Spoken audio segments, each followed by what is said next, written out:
Olá pessoal, vamos para mais uma aula de história. Hoje iremos falar sobre o nascimento do mundo medieval. Coloquei para vocês aí uma foto da mesquita de Mohammed al-Amin, ao lado da igreja cristã ortodoxa de São Jorge, em Beirute, no Líbano. Vamos falar hoje sobre os reinos germânicos, tudo sobre os germânicos. No Império Romano, povos de diferentes partes da Europa e Ásia se estabeleceram em seu território e assim contribuíram para que os povos germânicos penetrassem e se estabelecessem. Ao se estabelecerem no território romano, os hunos, povos não germânicos, passaram a invadir suas terras, forçados a se deslocar para outras terras, promoveram vários ataques violentos que prejudicaram os romanos. Então, no Império Romano, os germânicos, eles tinham como objetivo penetrar e se estabelecer nas terras romanas. Ao entrarem nas terras romanas, os hunos, eles invadiram e promoveram vários ataques violentos que prejudicaram os romanos. Os povos germânicos.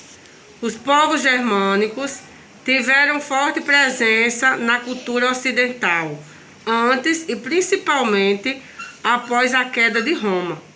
Não se sabe ao certo a origem desses povos. Apenas uma hipótese de que tenham vindo do norte da Europa. Então é uma hipótese de que eles tenham vindo do norte da Europa. Os germânicos estavam divididos em vários povos que falavam línguas e dialetos aparentados, bem parecidos uns com os outros.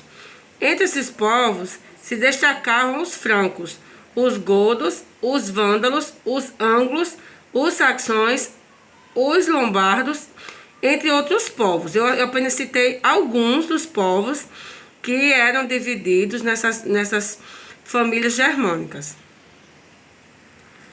Em uma sociedade militarizada, o chefe guerreiro era uma das figuras mais importantes da tribo. Então, esse tópico aí, a gente vai falar um pouco sobre o chefe guerreiro. Nos períodos de guerra, o chefe era escolhido por uma assembleia para comandar o bando armado nas conquistas. Então era uma escolha bem diferente. Quando venciam as lutas, dividiam o butim entre eles. O butim é o que eles ganhavam nas lutas. Como também conseguiam terras para a agricultura e a criação de gado, para a sobrevivência deles, garantindo a sobrevivência de todos da comunidade. A liderança, com o tempo, era hereditária, passava de pai para filho. Então, o chefe guerreiro, os filhos dos chefes guerreiros, tinham como objetivo seguir tudo que o pai fazia. Então, era hereditário, o filho tinha que fazer a mesma coisa que o pai fazia. Coloquei para vocês aí duas fotos que representam os povos germânicos. Muitas lutas, vocês prestaram atenção que fala muito em lutas, né? Em guerra, em disputas. Nessa primeira imagem já fala um pouco sobre a caça, que é um modo de sobrevivência para eles. O encontro de diferentes culturas. Durante muito tempo, alguns povos germânicos estabeleceram domínios duradouros na Europa. Foi o que ocorreu com os francos na Gália, com os anglicanos nas Ilhas Britânicas e com os lombardos na Península Itálica.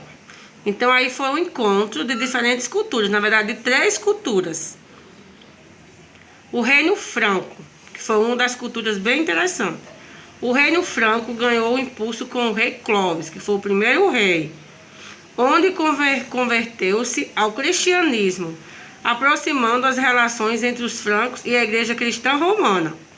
Com esses vínculos, o papado solicitou a ajuda do governante Pepino para lutar contra os lombardos, que eles eram do contra, né? Que assim, vencendo a luta, e entregou as terras e foi reconhecido como rei dos francos.